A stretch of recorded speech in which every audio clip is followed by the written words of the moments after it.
Welcome back. We're here for the final half of season two. So this is technically season two finale for this episode. View of Rescue Me, you're muted, Matt. Good.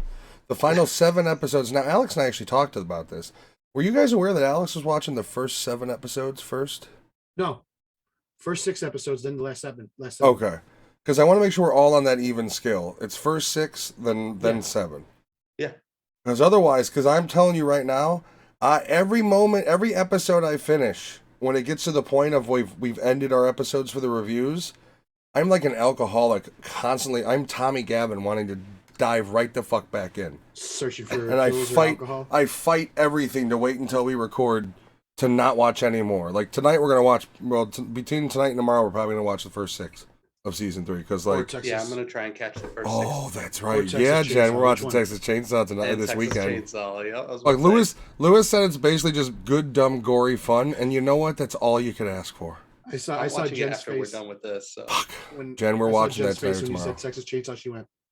You know what? It's time to get the backbone. Okay, we put away the child cries, and we move forward. And besides, it's probably not scary. And watch On the Line. That's that. You know what? I don't know if I have the backbone for that one. Actually, she went to bed the one night and I think had it on, and I was like, and I quickly went to the Apple TV and turned it off. I was like, no. She does that shit all the time. I still gotta fucking rewatch Devils Wear Prada or Devil, yeah, because I'm sitting here in my dumb ass, like I was doing editing for the show, so there's a lot of downtime in rendering, and I'm just.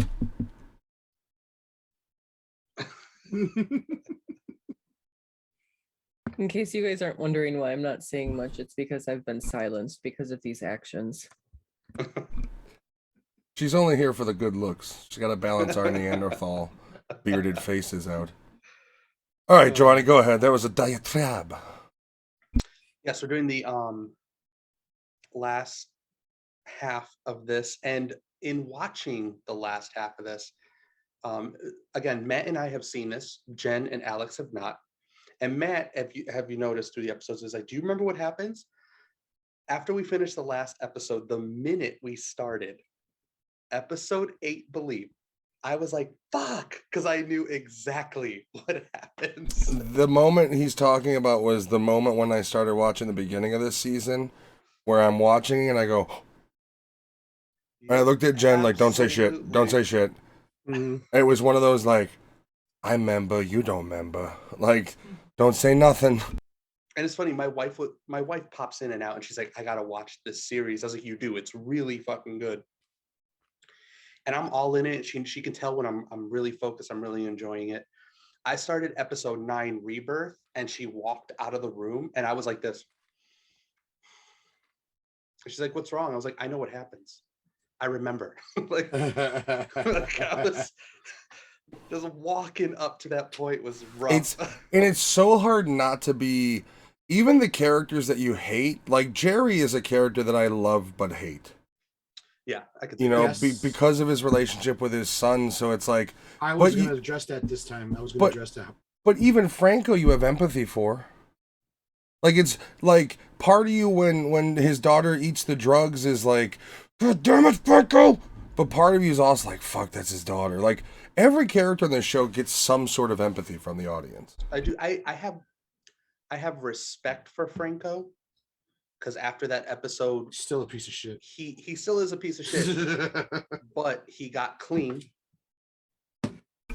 I mean, yeah, but like, what a way to get clean. That's like saying I have respect for a drunk driver getting clean after he mowed down a little girl, or killed somebody in his car that yeah, you know what I mean. Like I don't, like. You could have killed that little girl because of your fucking high negligence. You could have killed any one of your brothers on the job because of your fucking high negligence. The only part that really affected me in this whole second half was with Franco is when his daughter tells him, you know, it's okay to be scared, or no, stay with me because I'm scared. And he says, I'm scared too. That was the only time that I was kind of like, okay, I kind of feel bad. But then later on, in a couple episodes later, he talks about fucking Sean's 17, 18-year-old sister or some shit. And I'm like, fuck him again. I mean, to be fair, that was in his, like, AA admittance phase. That's true. Yeah. But I mean, he's Yeah. clearly a womanizing piece of shit. Like, there's no. And he grabs the tit, or he was going to grab the tit. Yeah, there is no. I mean, I think him and Laura's dynamic is probably the most frustrating dynamic in this entire season. Oh yeah, absolutely. I was wondering where my pen went. I put him in the same spot. It is making him a little more back to, like, I don't know, not getting out of his womanizing ways and shit. Well, yeah, it does try to humanize him, but like, it doesn't work out well. I mean, Yeah. arguably, it's one of the weirdest character changes in the show, with her leaving in the final episode, just gone, peace out. You don't see her after she has her little like talk with him, really. Mm-hmm. And he was a piece of shit to her in that. Like, she was needy and she was whatever, but But he was. tell him that at the beginning, though. And then I do love. That's right. She did warn him, "Don't Mhm. turn me into that type of girlfriend." Yep. And Unmute, that's Jen, exactly what if you want. happened. I do feel the Sean literally fucking him over every time he talks to Laura is one of the funniest things Dude, this entire that half of the episode season. was, and he came in, Sean, just get hits him.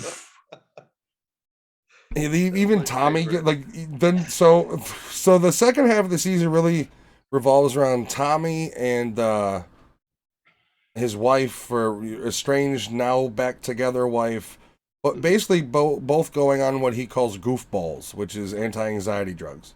What Lou calls it, goofballs. Yeah. Well, Tommy calls it to him. He goes, but Lou's the one that told him what goofballs were, and he was like, "What are goofballs?" He's like, "I'm on goofballs." I just Like, this, yeah, the scene where they're eating and he's like, what's going on with you? The Tommy Gavin I know gives him the whole speech, and he goes, I'm on goofballs, like just nonchalantly, like, goofballs. Yeah, me and Janet, we're both on them, and it's like, Yeah. but why won't he go to like every firehouse doctor he tries to talk to, tells him to go fuck himself because he's been such a piece of shit. He doesn't have an outside doctor at all. How does she not know he's stealing her stash every second of every day? Jen, pipe up.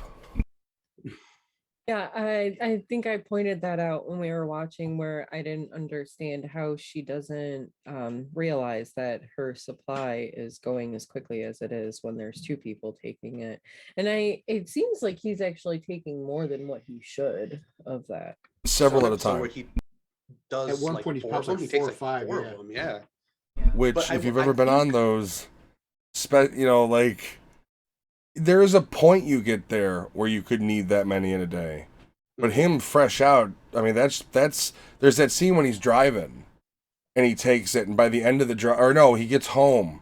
Now, I will say also, anti-anxiety drugs don't work that fast. Doesn't work that way. You don't go from the fridge drinking one down to Yourself in the bathroom, and yeah. But it is a TV show. But there is that one scene where he gets home, pops open the fridge, downs a few of them, sits on the couch, and his eyes completely change till he goes from like tired Tommy to Lisa Simpson when she's seeing nothing but smiley faces. That's what he turns into. That's Now, so true. does anybody remember what the side effects were to this drug that they're both taking? And if you do remember, what was the first one that you caught? Extra moist. Blah, blah, blah. How do you say that?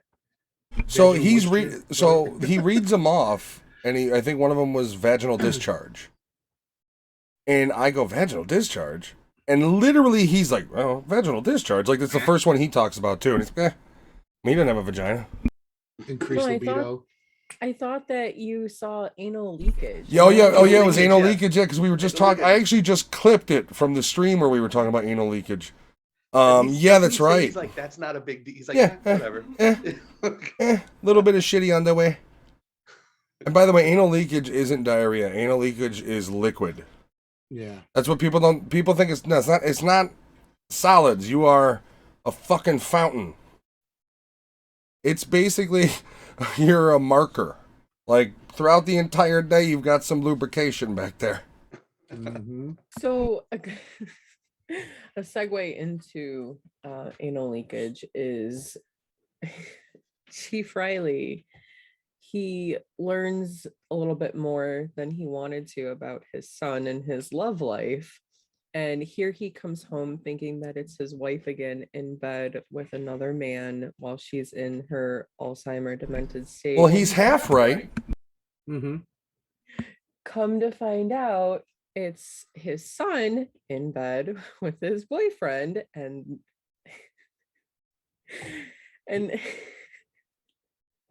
Do you want me to take over for you, Jen? She's so giddy by the thought of gay sex.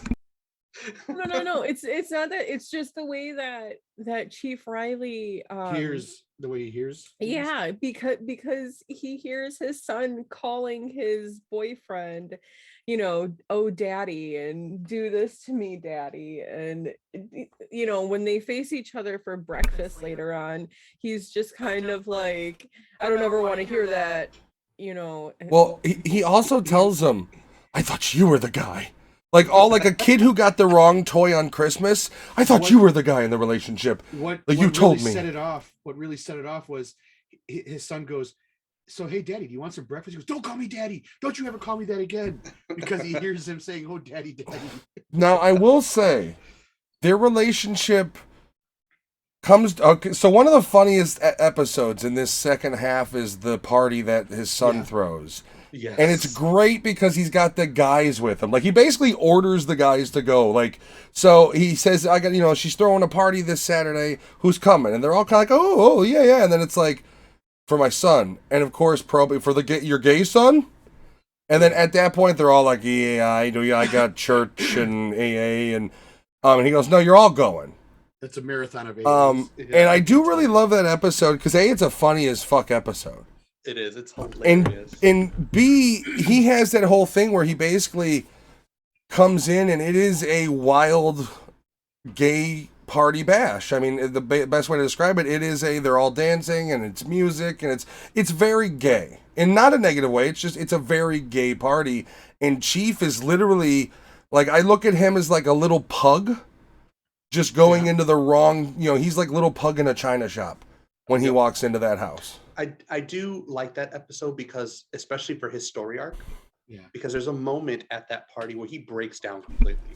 I mean, he goes ape shit in the basement. I do love when he reemerges though and joins the party, and he's got the smile on his face, and he's watching him. He was coming up there. He was still frustrated, but when he saw his wife and he saw her face, then he was like, and I think he realized that that's my son. This is who he is. And I would say it shows later when his son finally goes, I gotta leave. Like, I got a life, I gotta get back.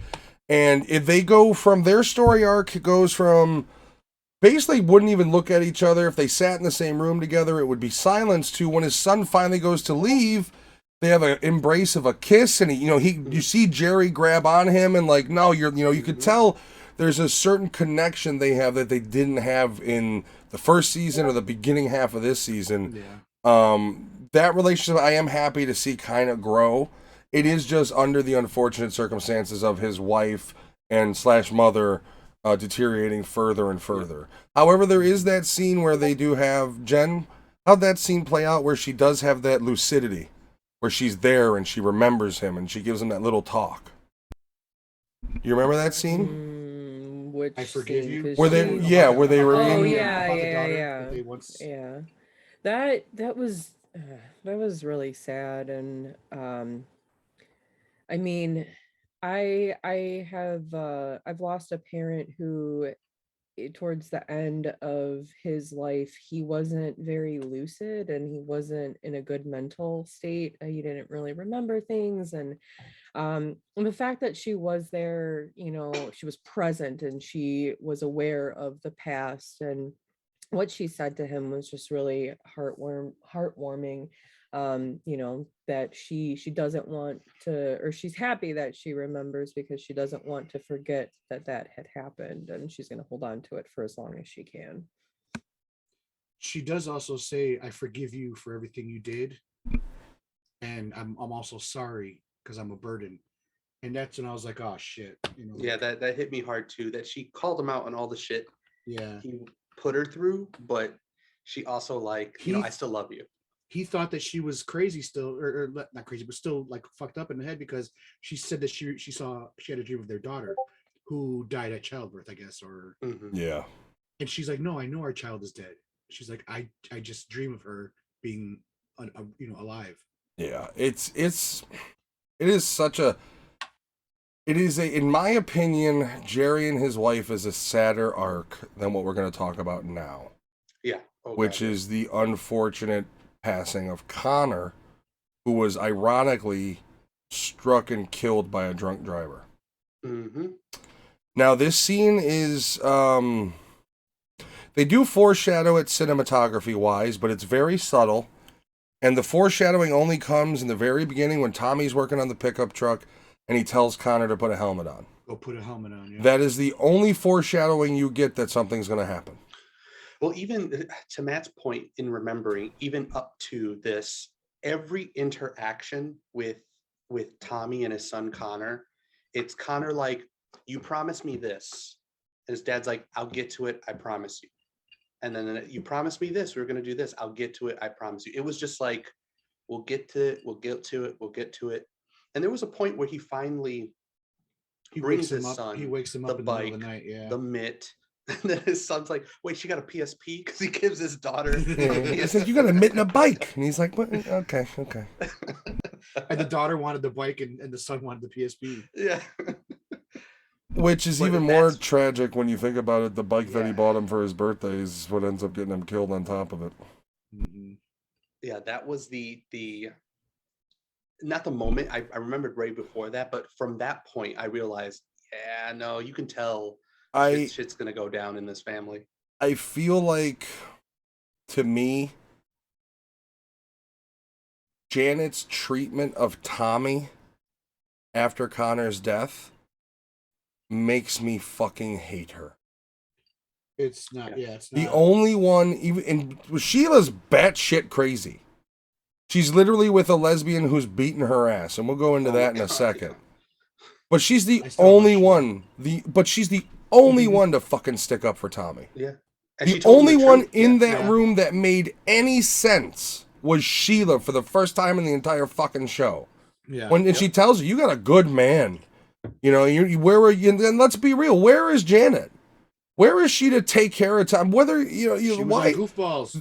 this show has, and I think all shows portray that the man's got to be there for the woman in all circumstances, but the woman doesn't. And this show too. This show is one of those things where it's Tommy's got to be the backbone for every fucking character in this show. Yet no one's there for him besides maybe Lou. Yeah, that's Really, I would say nobody that. but Lou has Tommy's back. And every fucking time Janet gets the high horse that she gets, I hate her more and fucking more. Just like Skylar in Breaking Bad. Because Yeah. she starts off and you're on her side. He's dealing meth, he's acting out, but there's a certain point in that show when she gets into the business where you're like, no, you're culpable, and now you're the villain to us because he's doing everything he can to do what he thinks is right, and you're motherfucking him. And same thing with Janet.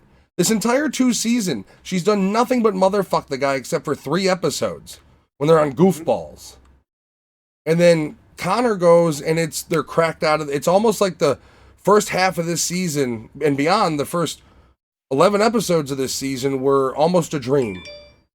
Well, no, because the first half okay. So the second half of the season, except when you get to episode 12, is almost like Tommy's in his anxiety bubble dream. Yeah. Mm-hmm. What a way to get snapped out of it, though. I mean, to some extent, his cousin Mickey does care about him and have his back and is looking out for him.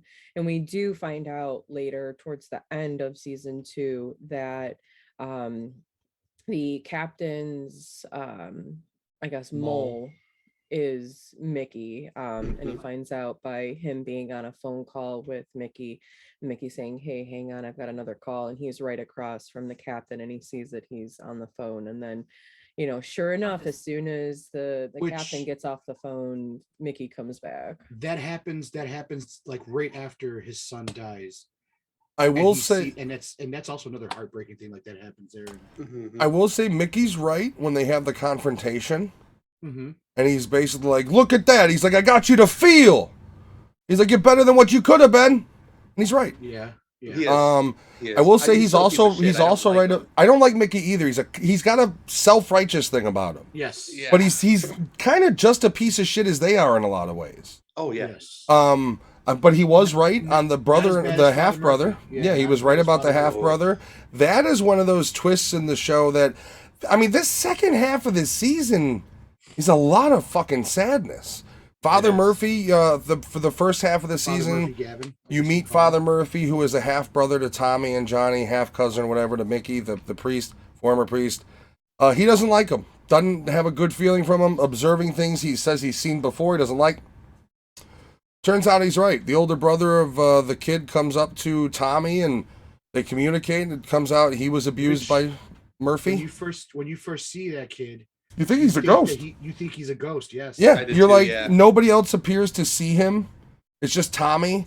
He Yeah. just lurks in the shadows, and then finally Johnny sees him. And he's like, you Yeah. know that kid? Yeah, yeah, and that whole scene is odd because they confront Murphy, and then they've got evidence from the older brother, and then the kind of like knockout punches. The older brother comes into the room. Jen, what happens? It's not good. There's a lot of death in this half of the season. So he's got a gun, and you're kind of thinking, okay, he's gonna shoot the priest, Justifiably. their half brother. And he goes and he ends up killing himself. Yep. So it's really sad. And then the fucked up thing is that the priest just doesn't feel any remorse, and Well, he nothing does for it. after he kills himself. But Yeah. before he shoots himself, the priest is very much in a state of like, before he tries to comes into the fucking room. justify his Yeah. actions. Yeah. Well, Yeah, I I was was like, abused by a priest, but fuck? I It's enjoyed like- it. But I enjoyed it. I was like, what? No, Yeah, he that's very not much how- he doesn't feel remorse, and he does justify his actions. He goes, I at can the live with beginning. what I did. And then as soon as he walks into the room, the Murphy changes entirely. Mhm. When Tommy Yeah. kicks his ass because he was trying He to does walk beat away. the shit out of him. He does. After he kills himself, he beats the shit out of him. Which I really, okay, so the Sheila lesbian thing. I really, and I know why they did it. Tommy Gavin hasn't let himself express any emotion since Connor's death.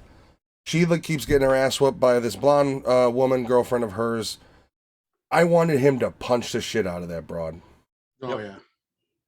Instead, he takes a few punches himself, and he keeps saying, do it again, do it, and he Breaks starts to break down. down, and he finally, his mind and body allows him to grieve. I think that whole scene is important because if you notice, in the beginning of season 2, Tommy with Sheila, Tommy tells her, I don't care for you anymore. Like, get out of here. You're ridiculous. And of course, he doesn't care for Well, the lady she's let's dating. be fair. Sheila to Tommy is nothing but problems.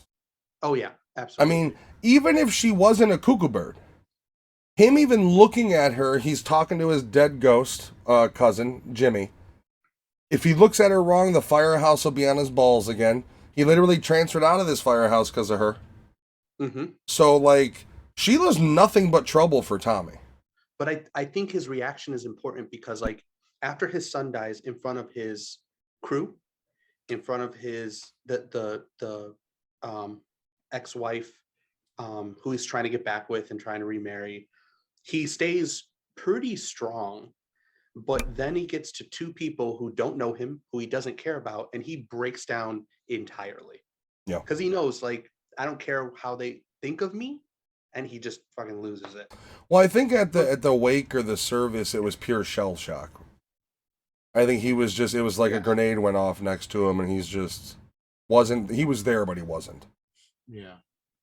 You know? This I show mean, does a really good job with making you think that something happens, but they're just making it a dream. Like when Tommy went into the When he bathroom, Headbutts this guy. I thought that he had broken the mirror and he grabbed a piece of glass and cut himself and was bleeding out in the bathroom. I mean, and that's not the first time the show has done something like that. No, it's like with the those other fifth.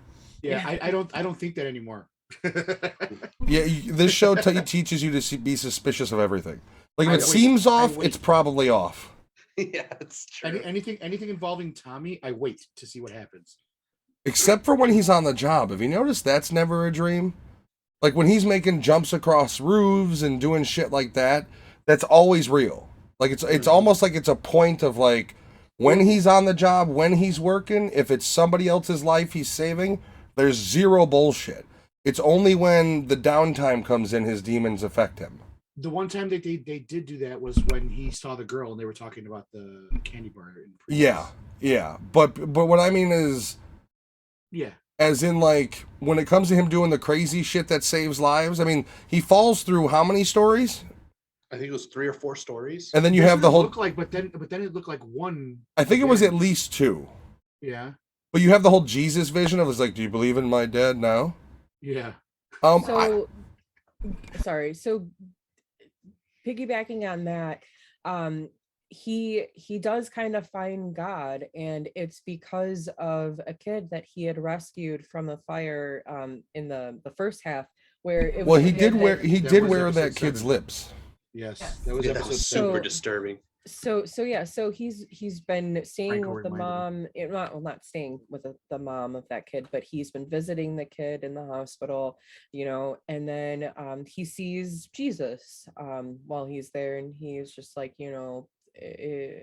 um can you make him live and give him full use of his arms. And he actually ends up speaking and seeing Mary Magdala, and she's like, get on your knees. And I'm just thinking to myself at that point, like, what the fuck is going Yeah, on? Like, where this the is hell's Mary Tommy's mind Magdala, going? like, yeah. But so she ends up helping him accept God and embrace his faith, where he starts praying. And it's funny because that transfers later on to their FDNY NYPD hockey game, where in the locker room before the game he's like, come on guys, let's all pray, and they're just looking at him like, what is this, queer ass shit type stuff. That whole behavior. arc of His happiness. he's on the goofballs and he's like, let's, I told you guys no fighting.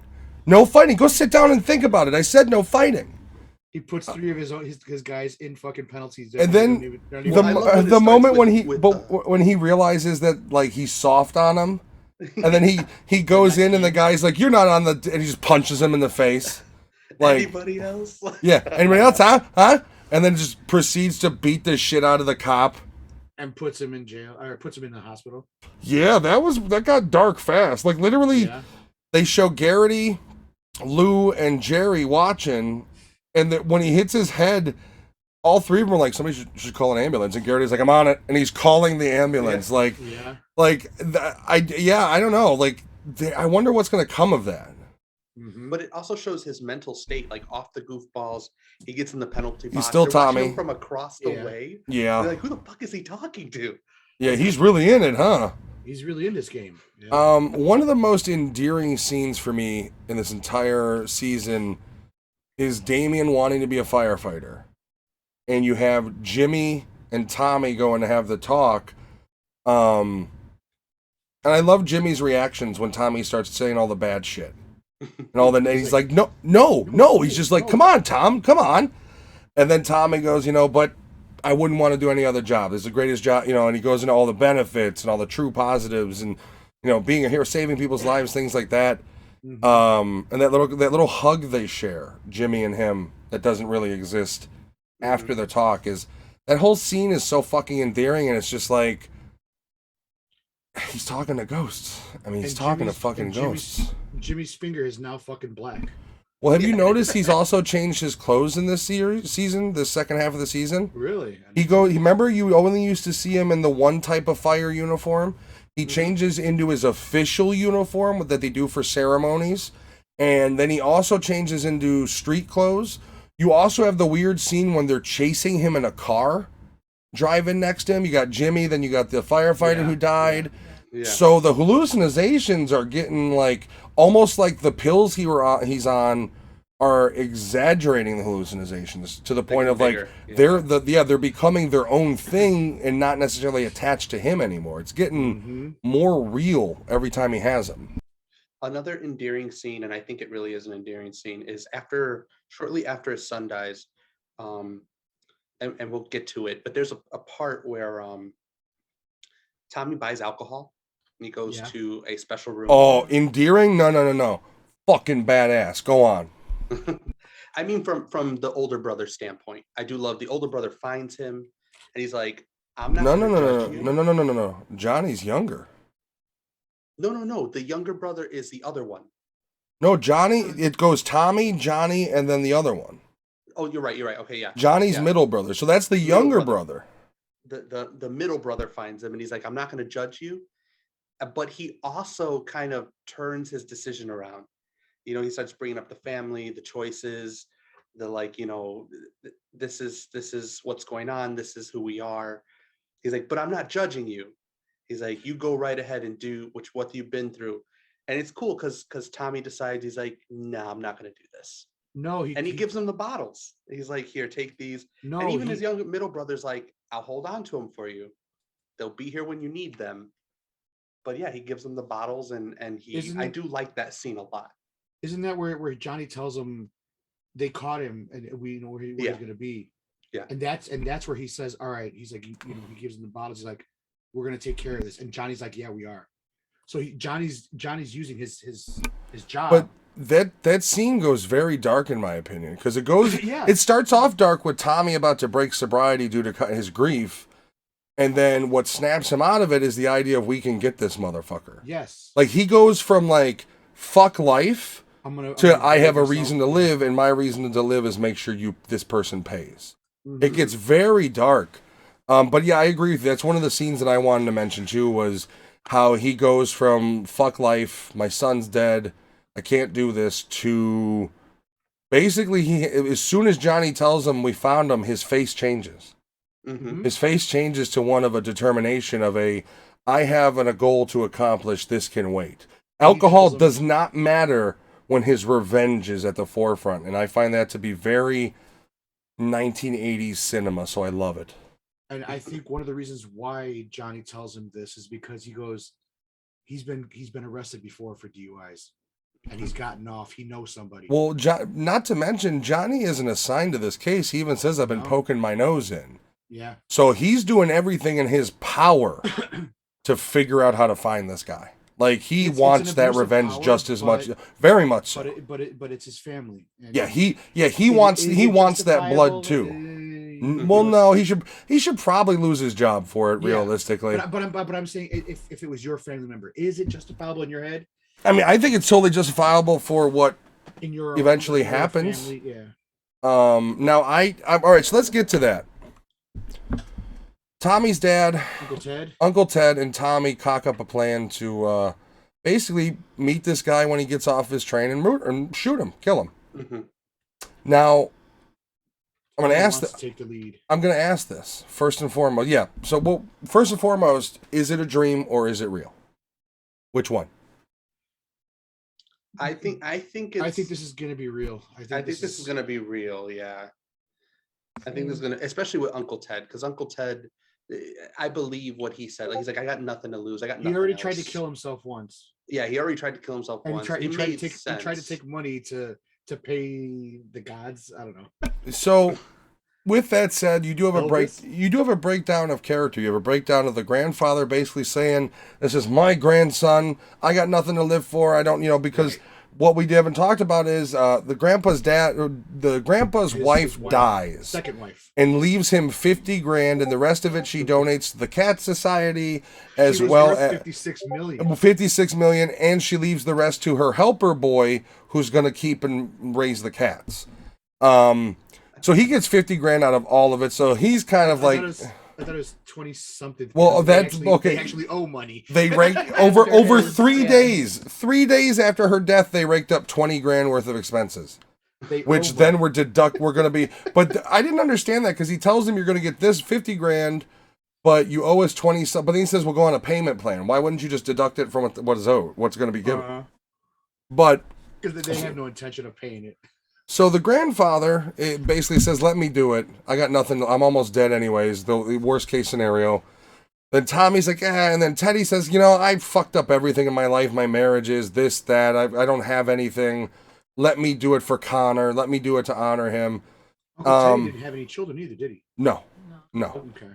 So their plan is to go kill the guy. Go to the train station. Johnny's going to tell him exactly when and where. And by the way, did you guys realize that was the train station?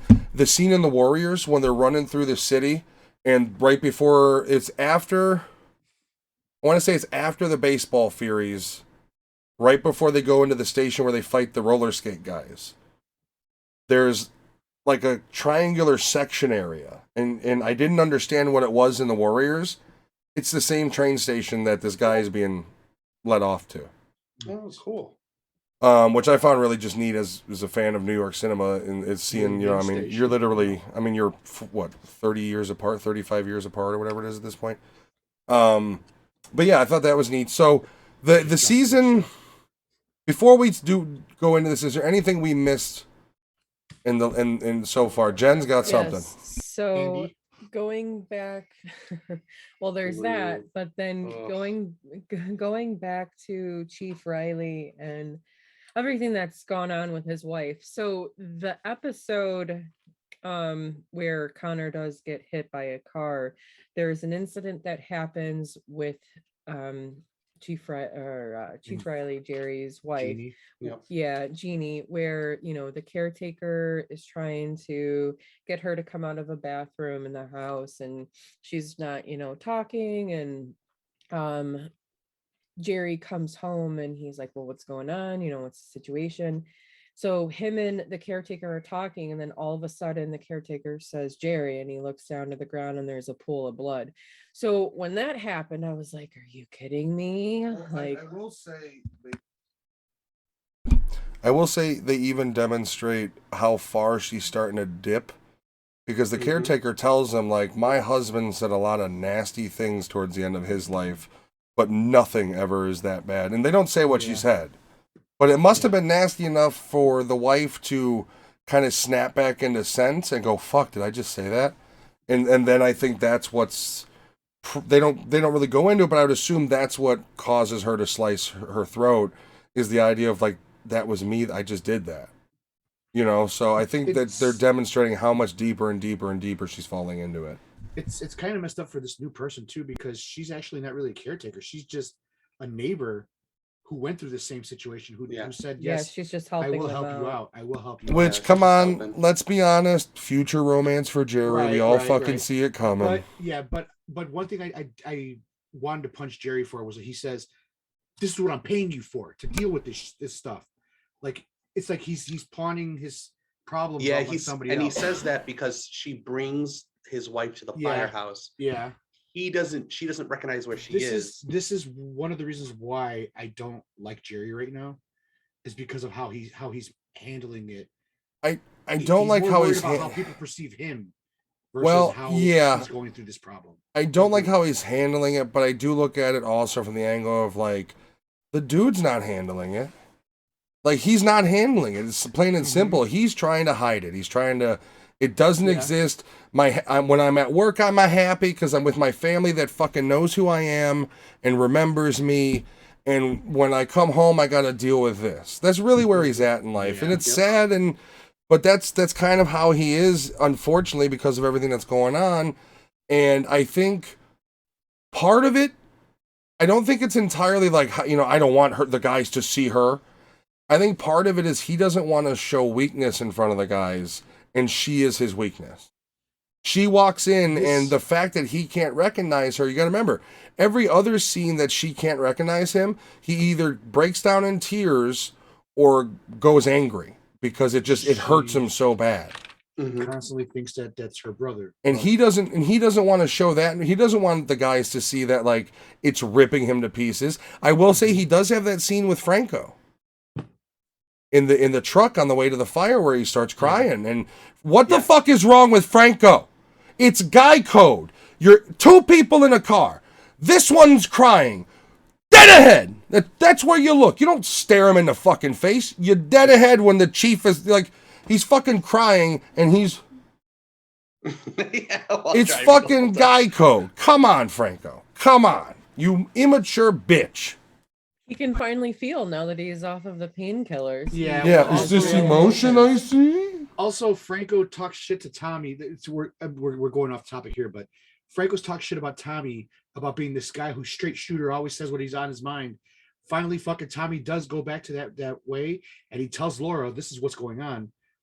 Franco is worried that Tommy blah, gets blah, a blah. punch to the face too. And then fucking Franco comes and punches him in the face. You just fucking bitched about him hilarious. not fucking telling the truth about how things are. I And then will you get mad at him for telling the truth. I do love the dumb physical comedy element of that, though. Just It's like so good, they're not yeah. violent punches to the face either. It's just like It's a just boop. one punch, boom. Yeah, and he fucking goes. it's a very Hilarious. like Laurel and Hardy sort of physical comedy type thing. I do He appreciate threw- that. I think he threw 4 punches in that episode. 3 Garrity, 1 Tommy. 3 Garrity and 1, yeah. And fucking Garrity deserved all 3 of those. Every time. The nurse, punch.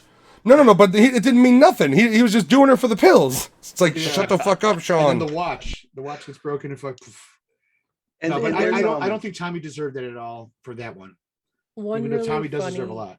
Yeah, one real funny part about that going along with the pills is that Tommy finds his sensitive side while taking those pills, and he starts writing poems, and he writes one for Laura, on behalf, unbeknownst to him, to Franco, and he sticks it in Laura's locker, so Franco gets all the credit for it, and then so he's got to start writing these poems for her now to keep it up, and it's just it's a funny part of the storyline with him and being on those pills.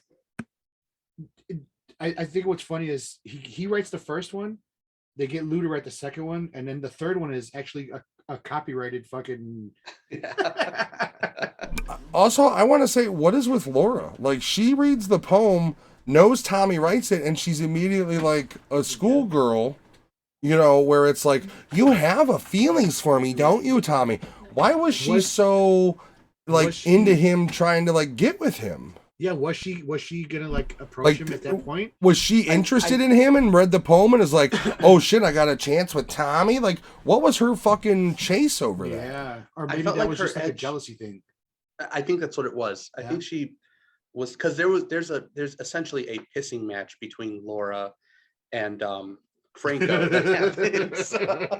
Well, not only that, but like maybe to The her, porn industry. maybe she reads the first letter and that's a letter of somebody who loves their spouse, and all the other ones were. Maybe that was part of it, where it's like this poem is clearly out of love. These poems are out of because you said you'd write me another one.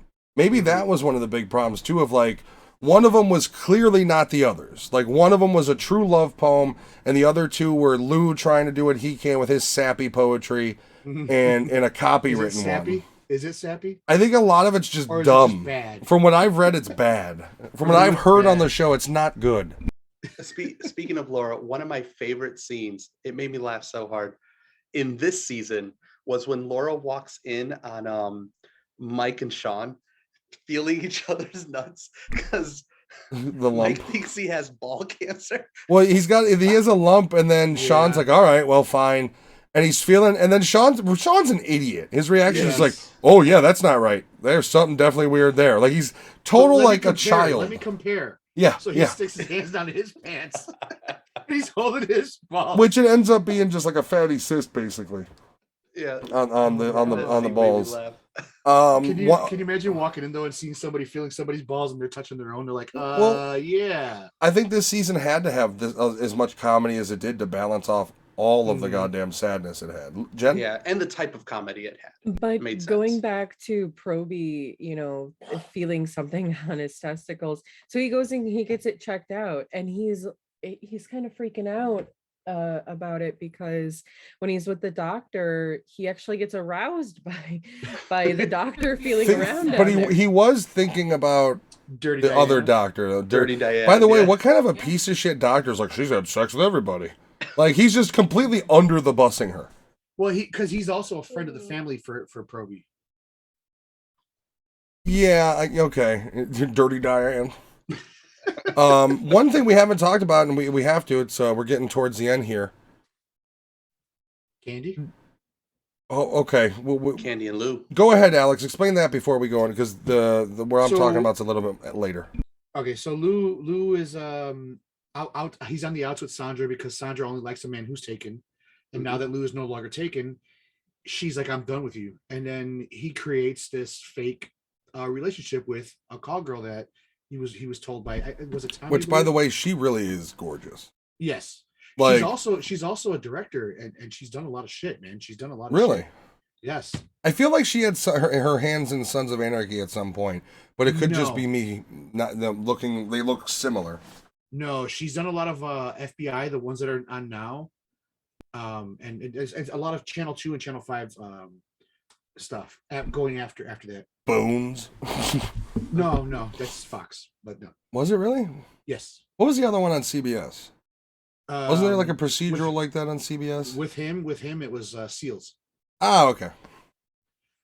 which he produces. So and I think he directs. So Lou creates this fake relationship with Candy, this prostitute, and she's like, oh, that she's doing it for you're doing this to get her jealous or something like that, and it's going to get you laid. He's like, yes.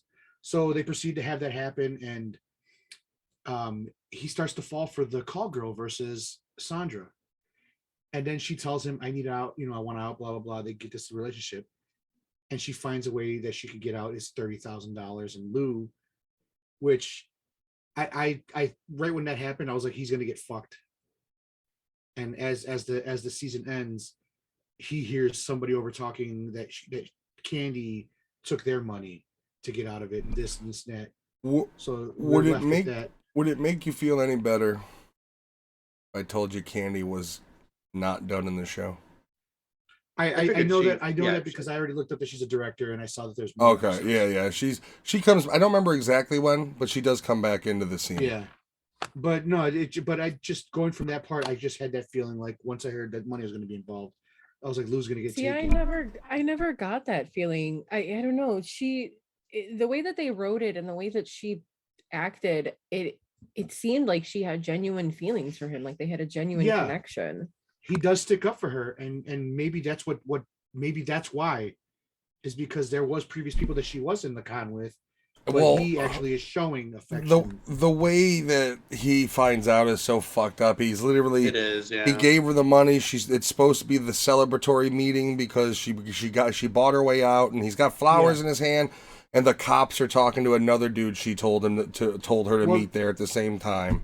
Here's where my thoughts about he got taken as a fool is because why the fuck call him and tell him I'm out?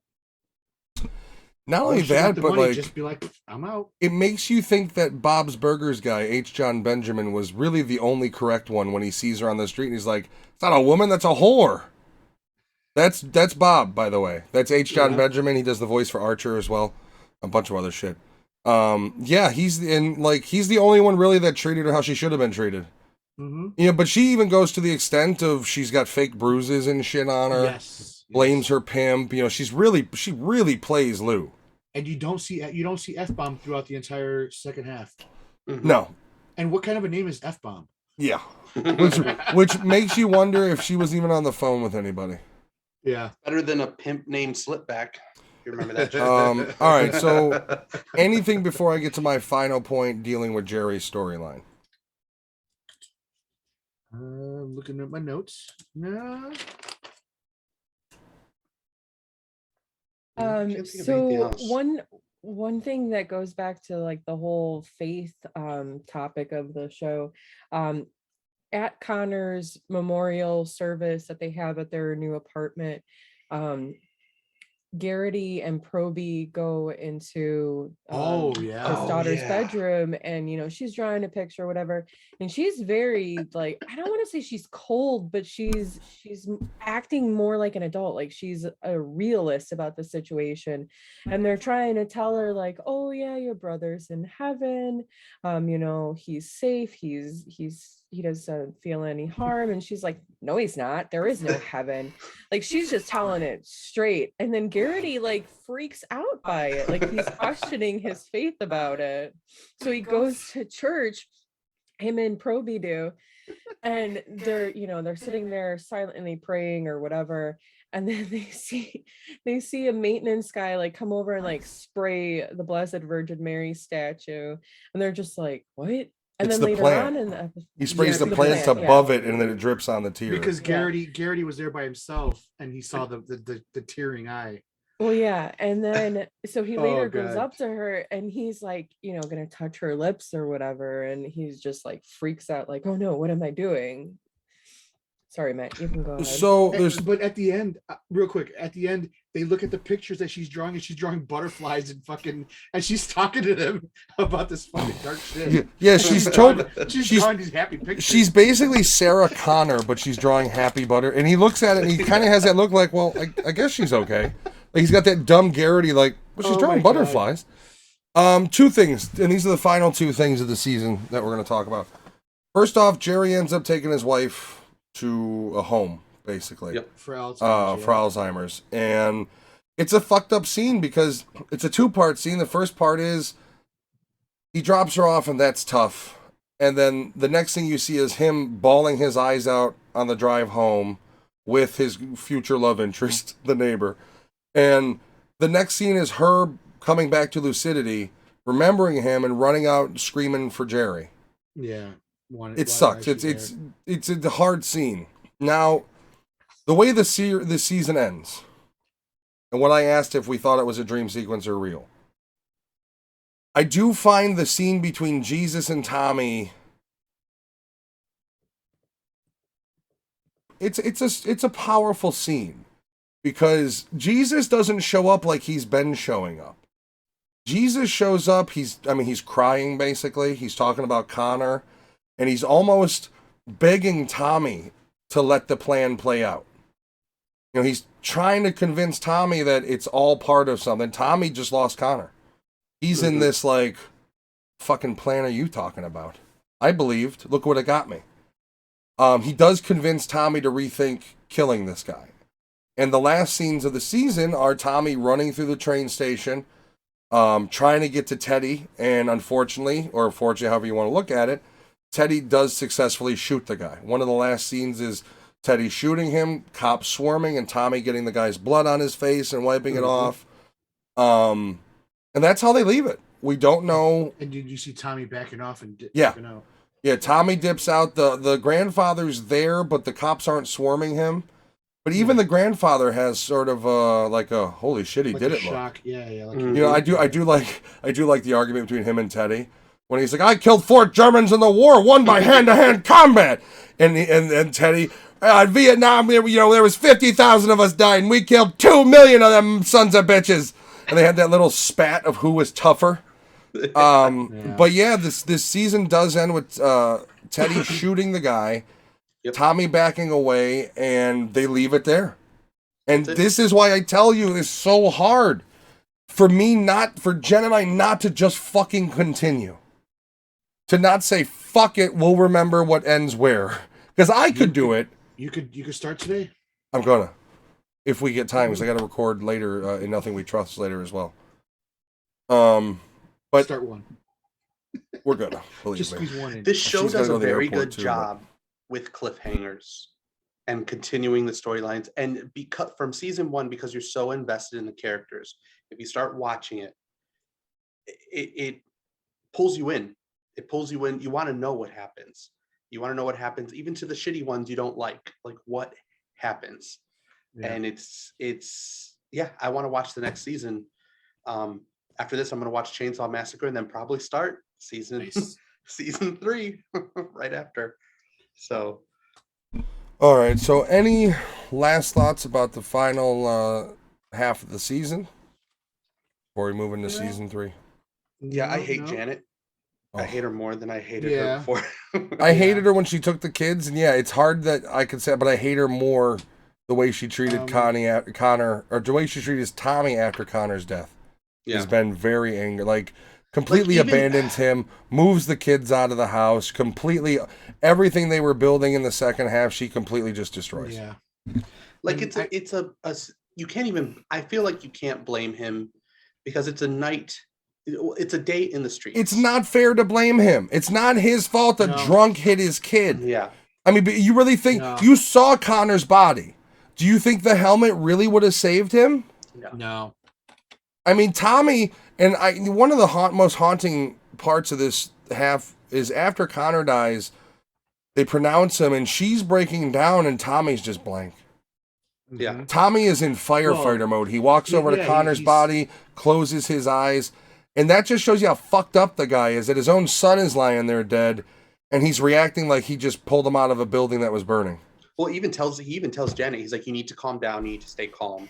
He's all right. Like, Yeah, and the yet whole went time he straight keeps his into cool. firefighter He mode. knew he was dead Yeah. though. The whole time he knew he's The- dead. The way I want to end this for me is I hope I don't get dancer cancer or the Travolta trot.